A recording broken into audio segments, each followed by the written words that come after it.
All right, everybody, welcome back to the show, Off the Grid on the Record. And today we've got a very special guest from Canada, so it's really close to me.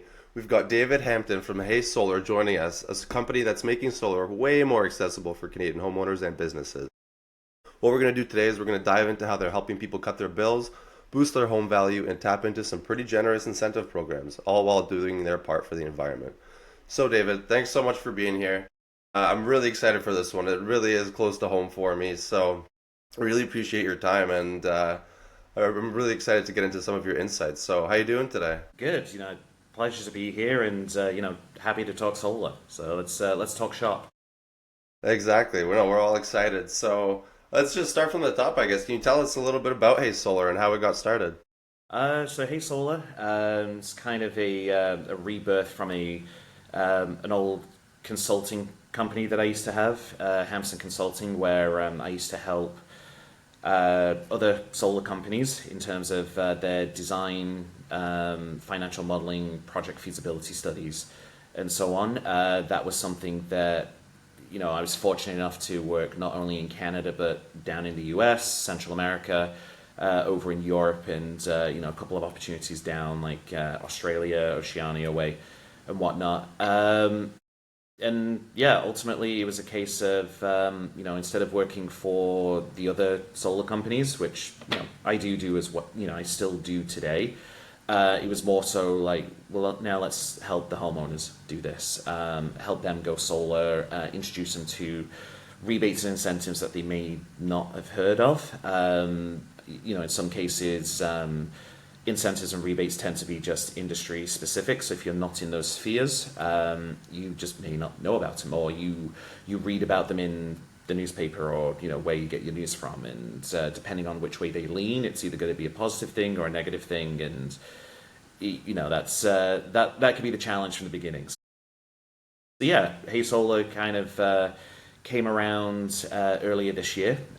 Yeah, the goal is to kind of take everything that we've learned over the last 15 years in this sector and help homeowners and commercial business owners who want to do the sustainable route, and they want to go green and put solar on their rooftop. Great, we will educate them, and if they want to go forward with it, we will help them with all the paperwork, the designs, working with the equipment manufacturers, distributors, installation crews, and get them connected.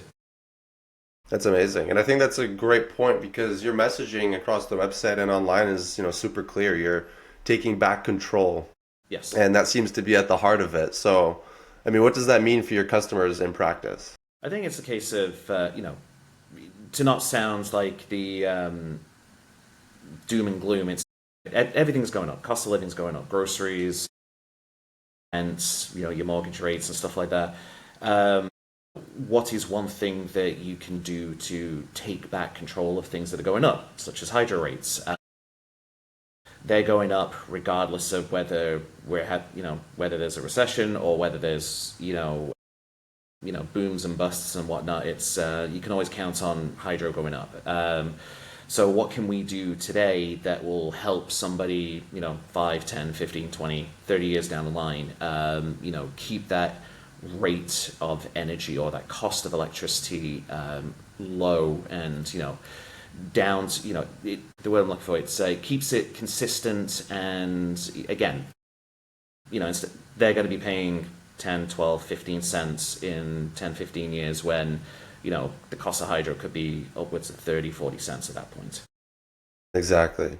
No, and I think that's a great point to touch on because I think it leads into the next segment where we're people that are new to solar. What does the Hey Solar solution include? Is it mostly residential installs, or are you working, more with businesses? Because you mentioned you're going into commercial things, but there's obviously a different aspect to both of them. So, Yeah. what does that solution look like for either one? I think it's just if a customer, regardless of whether it's for the home or for the business, or whether it is a business that has a sustainability route or a sustainability roadmap, how can they help their employees as well turn to solar solutions? We want to be 100% green by 2050 or whatever the percentage. You usually hear that in everybody's green roadmaps, especially at the corporate level. and we can help them do that, again, by doing it either on their own buildings or for their employees and their homes. So I think it's just a case of education. What are the opportunities? People see solar panels and be like, oh, maybe we'll look into it. So they may not know the costing of it, or they may not know, oh, it takes a year or two to get these things off the ground. Well, actually, on residential, the average turnaround time is about 3 months, at least here in Ontario. Now, Yes. because energy is a provincial thing, in some cases you can get it done in a month. In some cases, it will take 6 months, depending on where you are in Canada, and then where in Ontario, for example. And then on the commercial side, that's where they can take longer and a few more months to develop. So yeah, we basically do a lot of educating. We answer a lot of questions that the homeowners have. Where do the modules come from? What's Canadian? What's international? What is the process? Everybody needs, at least in Ontario, you need a building permit. What does that entail? Well, we need to do a structural assessment. To do that, we need to come on site and whatnot. So again, it's a lot of educating, but we do essentially hold the hands of the building owner, whether that's residential or commercial, and just say, hey, this is this step. This is what it entails. This is what it will achieve, and then on to the next step. And we get the hydro approvals, then we do the site assessments, then we get the structural approvals, then we can get the building permit, then we can move on to the actual fun stuff, which is actually building these things, the guys turning up on site, putting the panels on the roof and connecting the system, because once the system's connected, once hydro says yes, everything's good, then that's where the savings start happening. That's amazing. And there's a lot of moving parts, especially with with different areas of need, especially in solar. So I kind of want to pull that back towards, how you mentioned that custom solutions using like tech from different manufacturers, how important is flexibility when designing a system for a customer? I mean, kind of one way I've looked at it over the last 10, 15 years is regardless of what program that we have, ultimately it's the homeowner's home. It's their home. To me, it's a project. To other solar companies, it's a project of, hundreds or thousands that they have done. But it's the homeowner, especially in the residential sector, it's the homeowners that, hey, this is my house, this is my roof, I'm living with this for 25 years. Unfortunately, in the industry, we've seen a lot of companies rise and fall and go out of business and come back under a different entity and whatnot. And, but the solar panels are still going to be on those homes. So listening to the customers' wants and needs, and it could be a case of, hey, the front of your house faces south, which is perfect, but then they might have an aesthetic problem with it. It's like, well, we don't want to see it from this angle, we don't want to see it from the driveway, what else can we do? And again, that's where the education portion comes in and says, well, great, this is option number one, but if we take your suggestions into account and say, maybe instead of the south, we'll use the east and the west portions of the roof. This is how it impacts your financials. Here's how it impacts your savings, your production. Maybe there's a few things that they haven't considered, such as, hey, there's a giant tree to the west, which, during the sunset times, it's, in the evenings, it's not going to produce as much because there's this tree here. And I think the one thing I always find funny is, we're trying to save the world one solar panel at a time, but if a tree gets in the way, we will tell you to cut down the tree. Which it's, that's kind of the industry joke where it's just like, if it's, when it comes to saving money or in its previous form during the feed-in tariff, there's a tree in the way, it's a case of, well, it's, do you want the tree? Do you not want the tree? But you can save the world, but cut down this tree, which is doing its own thing. It's, but yeah, that's kind of where it's at. And so listening to that customer, then coming up with those customized solutions. A customer may have had a friend or family that went through another company, and while it was a good job, maybe the panels aren't performing, or a certain like an optimizer keeps breaking down or something. They'll just be like, if I present something that has optimizers and they've had a bad experience, or they know someone with a bad experience, they may say, well, no, we don't want an optimizer, or find us a new solution. So that's where it comes to the customization aspect of it. Yes, we are the experts. We've been doing this for a very long time, but we do want to have full buy-in from the customer at that point. So if they feel they have some kind of say in it, even if it's down to the point of, we don't care what you use, just, help us save our bills, they will get the final sign off. Like, hey, we're about to submit for building permit. The structural engineer has passed this. Hydro has approved this facility, essentially. This is what we're going to submit. Please approve this final design. Here's your last chance to make design changes. And then from there, once they say yes, then it goes in. So they need to have buy-in because it is their home. They're the ones that have to live with it day in and day out. It sounds really bad on the company side that to us it's just another project. But yeah, so it's once you get that buy-in, customization of it, then that's kind of what we're offering to homeowners. That's amazing. And to get that buy-in, I feel like there is partly a sales process that kind of follows before that. So, and I think that, I mean, in the States, to my experience, that's relied heavily on, rebates and incentives. So, I mean, can you give us a quick breakdown of, what's available right now for Canadians? We have like the home renovation savings plan, we have the Greener Homes loan. Yeah. Again, it depends on where we are. Again, energy is a very provincial thing, so it's what we have in Ontario may not be available in, say, other big markets like Nova Scotia and Alberta, for example. So to speak strictly on Ontario, at least, yes, we do have the federal programs such as the Greener Homes loan. That is a 10-year interest-free loan of up to $40,000, which, when it first came out, may have covered about 80%, maybe to 100% of your cost of system, and that was just for solar. But now, with the cost of solar coming down, you can add your heat pumps or more on your HVAC and heating side of things, or you can now add a battery to it, and that 40,000 will cover, portions of that as well, which is kind of a good thing. That is a federal program. In terms of Ontario specific, we do have the Save on Energy.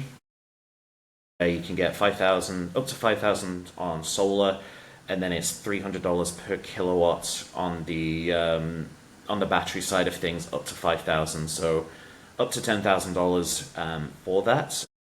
That does kind of put us in two different roadmaps. So I guess kind of a bit of a history. The solar industry really started here through the feed-in tariff program. Homeowners, building owners would put solar on their rooftop, export everything, not touch it, and get paid for every kilowatt hour that was paid. And back then, when it started, it was 80 cents per kilowatt hour. Finished around about the 35 cents back in 2017, 2018. And then it shifted to a net metering. So you can generate it on site, you can use it, but then any excess, that gets exported, and then that gives you a credit rather than a check, a credit on your hydro bill. So that's been kind of the industry norm across Canada, especially here in Ontario. But now with these new rebates, we have something called load displacements, which is ultimately we want everything consumed on site. So instead of having these larger systems, see how big we can go on some homes, up to that 10 kilowatt AC. In some cases, we're going to see a lot smaller systems being installed on the roof, but then we might have a battery stack or two in the garage, or on the outside, on the wall type thing. So it's the rebates for that 5,000 for solar, 5,000 for battery is under that load displacement, which means no export, no net metering, which means you're not going to get credits on your hydro bill. So it kind of gives you the whole, are you in for the long-term savings, or do you want the rebates and get those savings up front, essentially? And again, that comes into the education of things, because people will hear net metering's been the thing, and I can get 10,000, and it's like, no, that's not the case. So that's where that education's come in. It was, I don't want to say not well received in the industry. It would have been nice to have some kind of consultation with the solar with the business companies that owners. install on these homes because, there was the murmurs, the rumors that, oh, we're going to get a provincial program, Hmm. rebates that are going to come back and whatnot. And then, you know, the marketing and sales kicks in for all of these people being like, hey, look, you know what, we've got this thing coming. So, if you sign up, you can do this.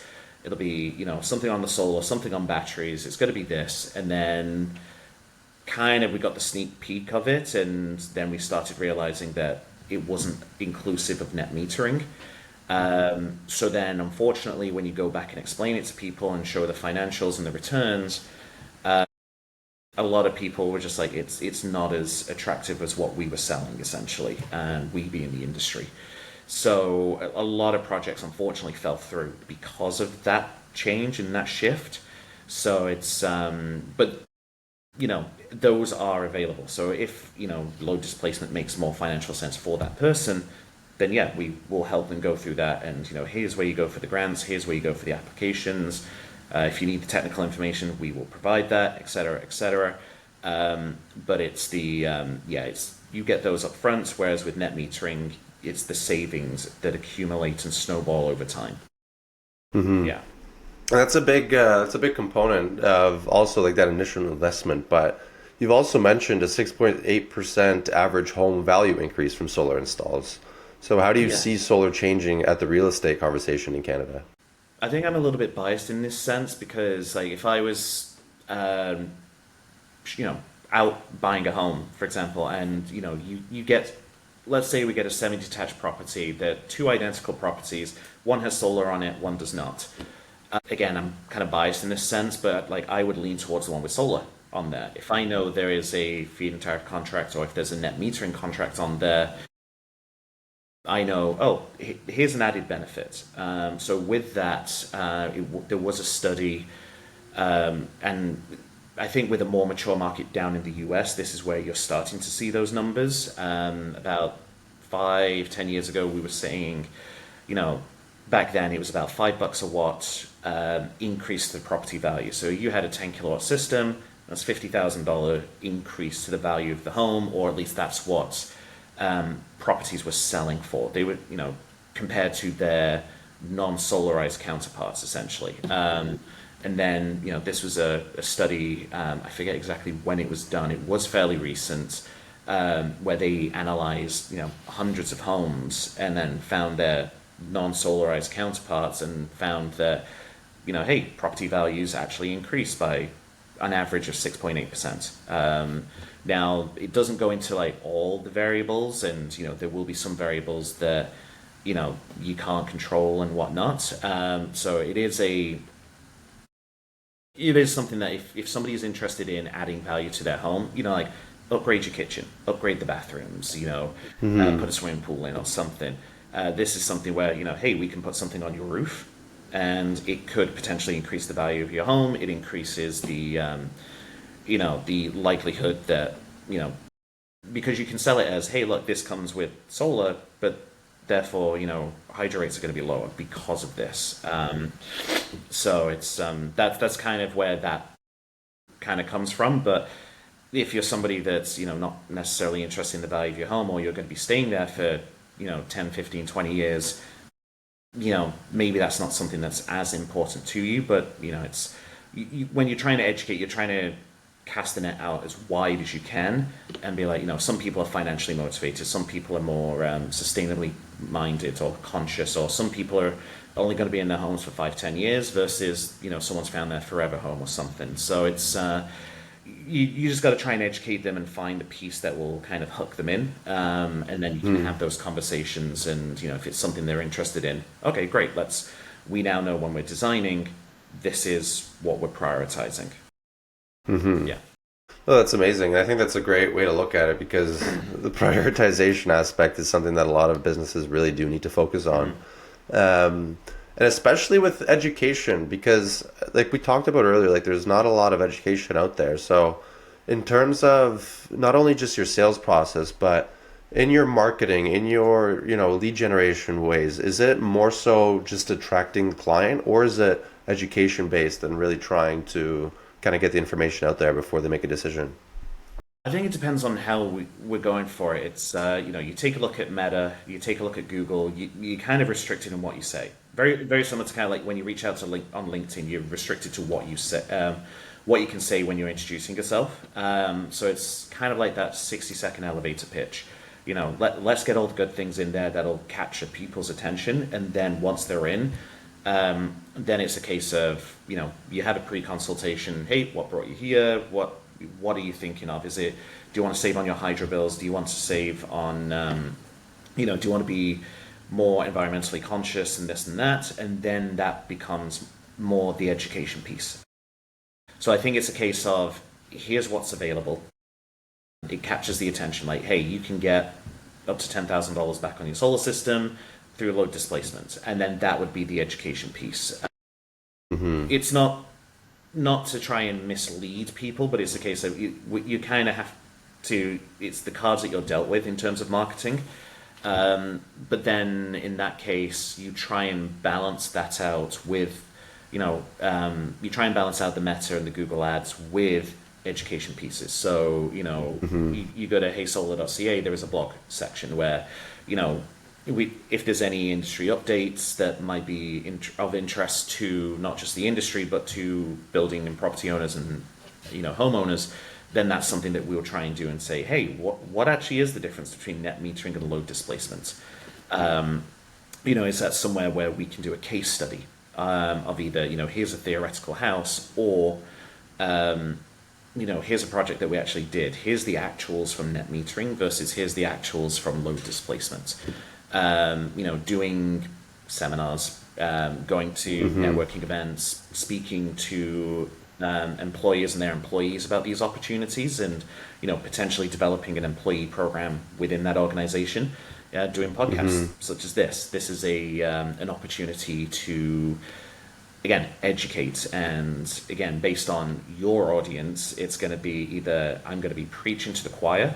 It's going to be the industry specific stuff, or somebody's actually going to learn something because they're not in, they may be a homeowner, they may be a building owner that's like, I've always thought about solar, but I need to understand it more. And, that's kind of how we try and do a balanced approach. But it's, where we do have full control is the content that we generate. Where we don't have the control is, again, you've got 100 words to get this right, or you got to find the keywords, and then you got to balance it out with the budget. It's like, these words are going to be more expensive than these keywords, and then just you're trying to answer questions that people may have or may not have, or concerns that they might not thought about, but we're talking about a solution to a problem that actually that is something we need to consider, but these guys have already figured it out. It was kind of, I think there was one startup I worked for back in 2011. It was a company called Kiosk Solar, and I just remember talking with kind of the manager, the head honcho there, and we were talking about marketing, and he goes, one example he used was Dyson with their vacuum cleaners, their Hoovers, when they went bagless, and their solution, their whole marketing spiel was, never lose suction again. And it was something that you don't necessarily think about per se until it actually happens.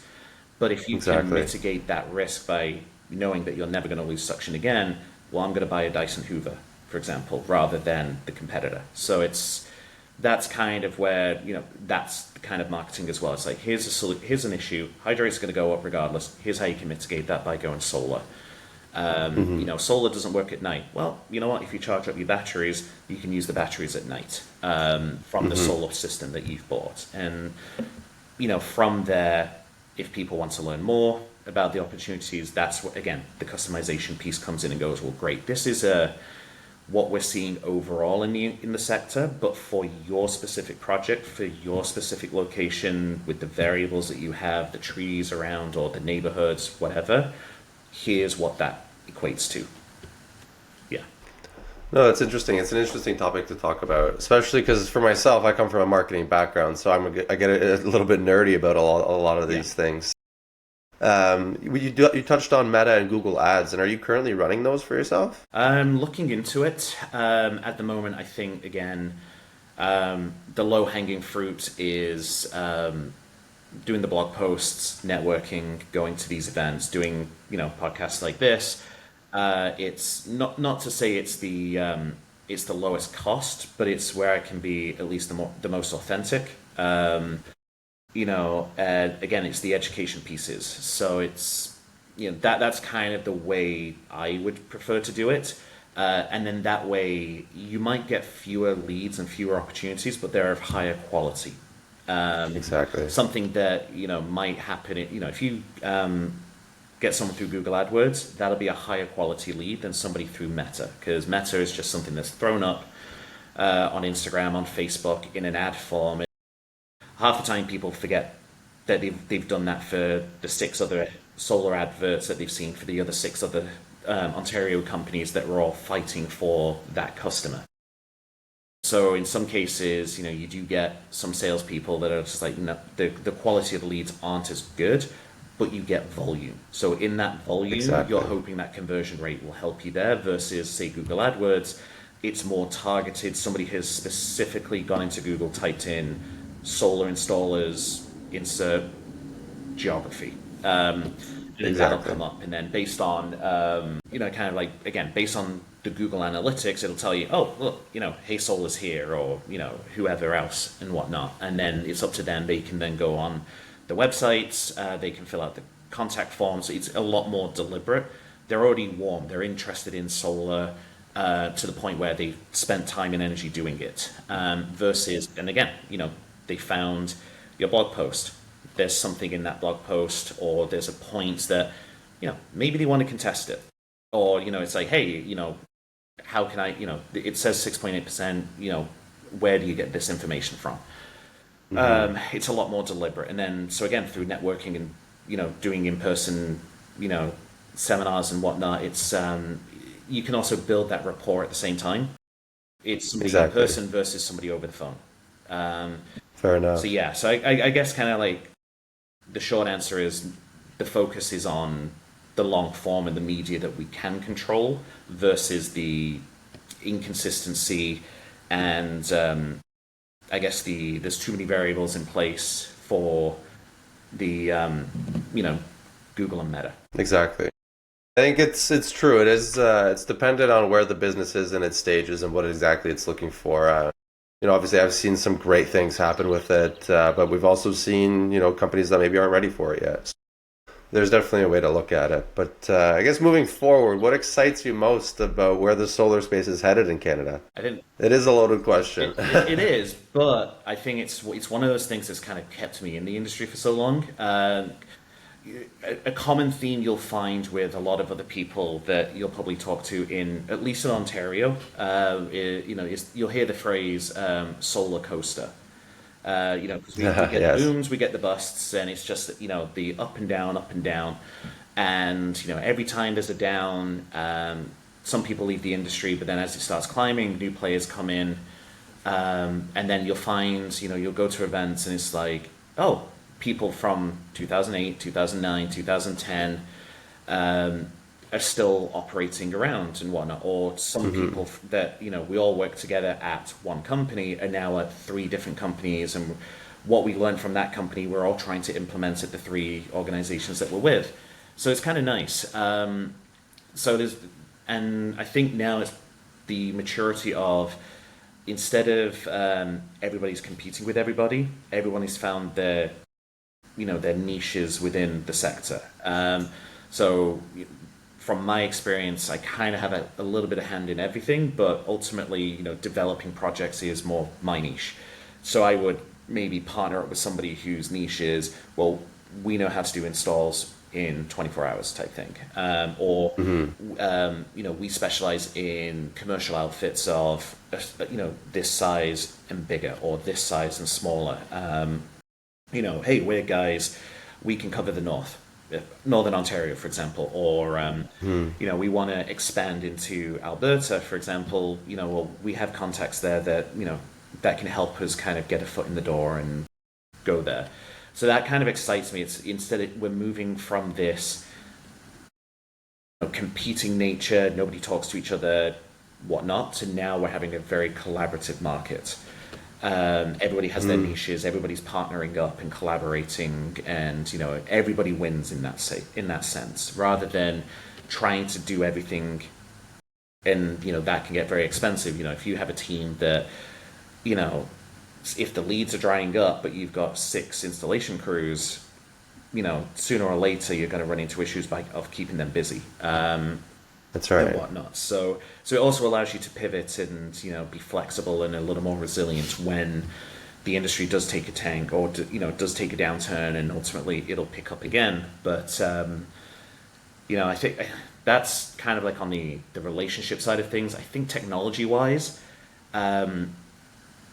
like my very first job in solar, I used to work for the Ontario Solar Academy, and what we found was there was a hole in the market in terms of, we're not going to have enough installers, we're not going to have enough engineers, we're not going to have enough people in this market for what the Liberal Party brought in with their Green Economy Act, Green Energy Act.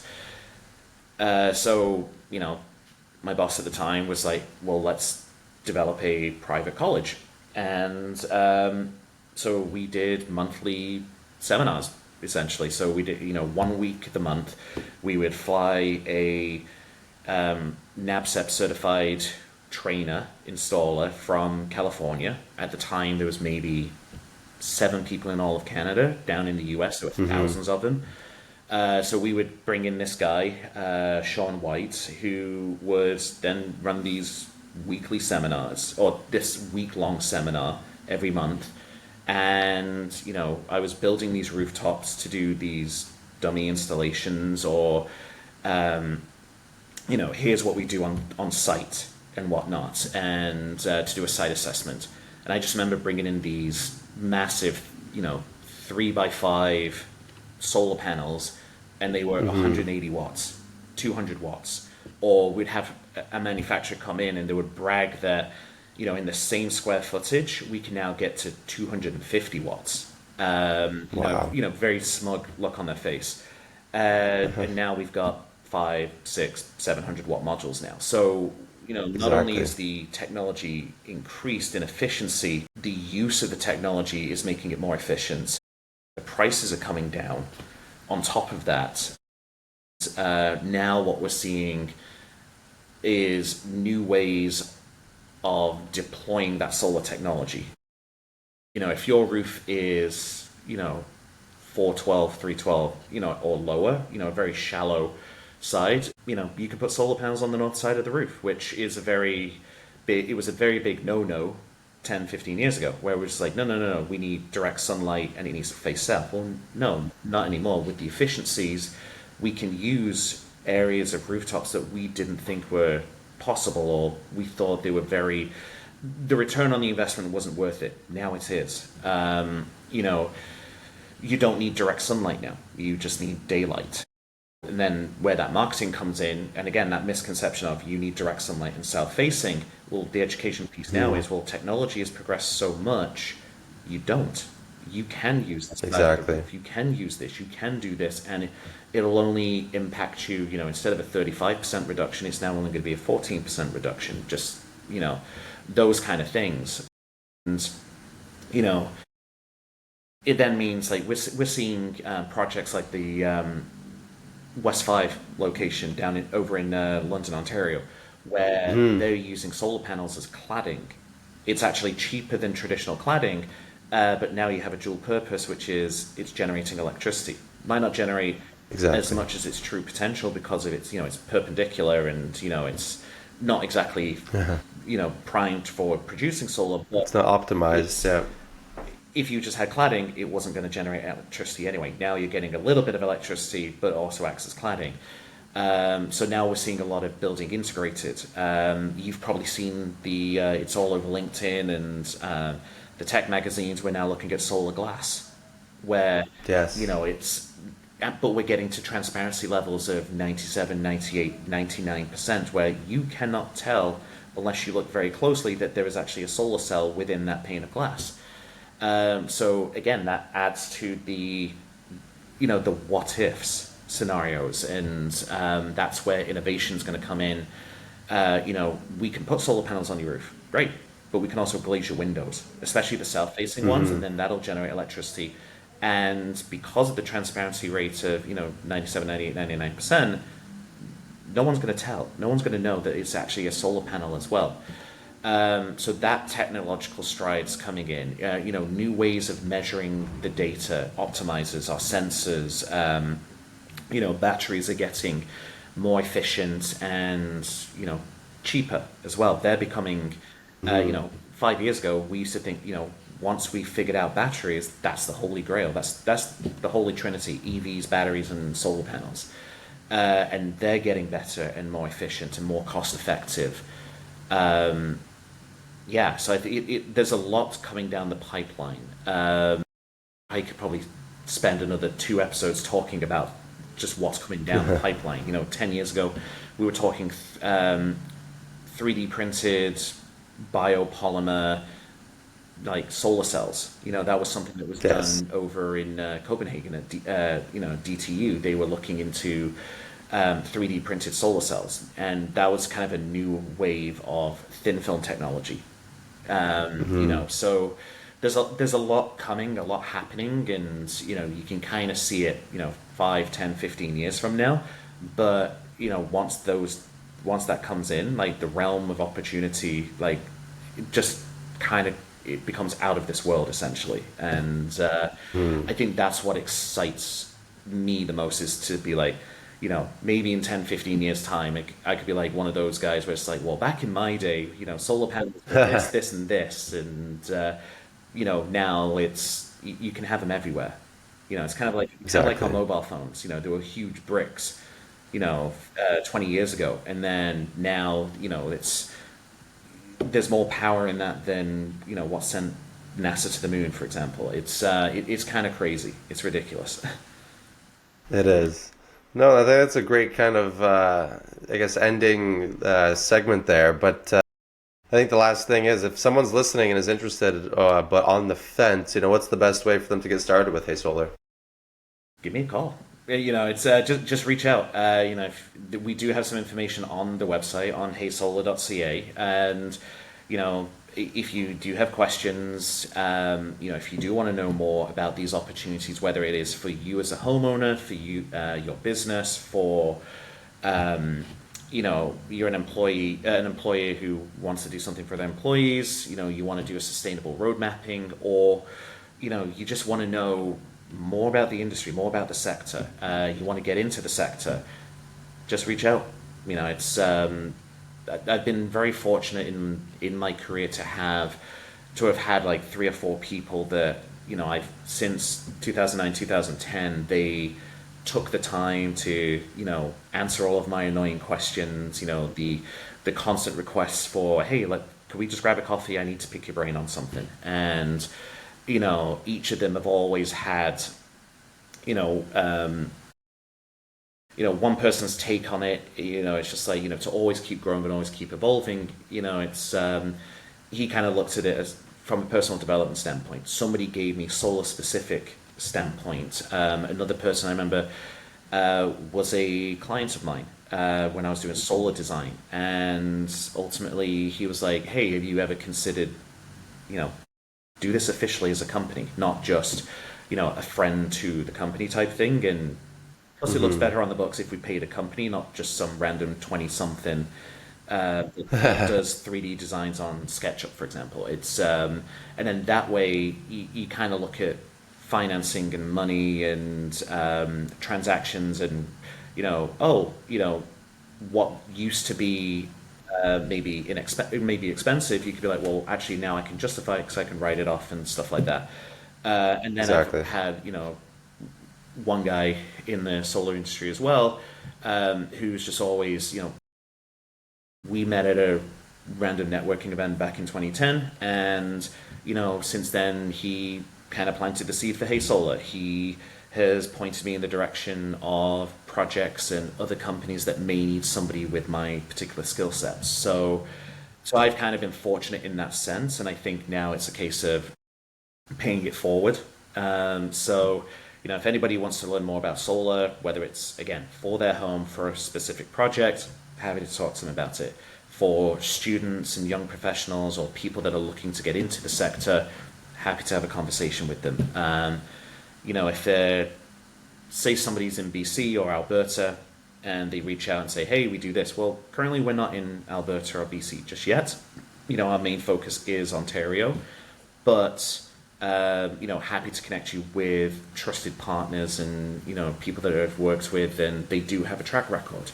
Happy to connect you with them. So it's I kind of want to be that, here's a gateway into the sector, whichever way you want to go, and kind of go from there. That's amazing. That's great. And I think that's going to be very helpful to a lot of people also to know that it is very inclusive, like you mentioned before. It is a community. It's starting to be a lot more of like a connected industry. So I think that'll be fantastic to kind of get into. So big thanks to David and the team at Hey Solar for the work that they're doing. And if you're in Canada and looking to make a smart energy move, definitely check them out. We'll drop links in the show notes and stay tuned for more founder stories coming soon.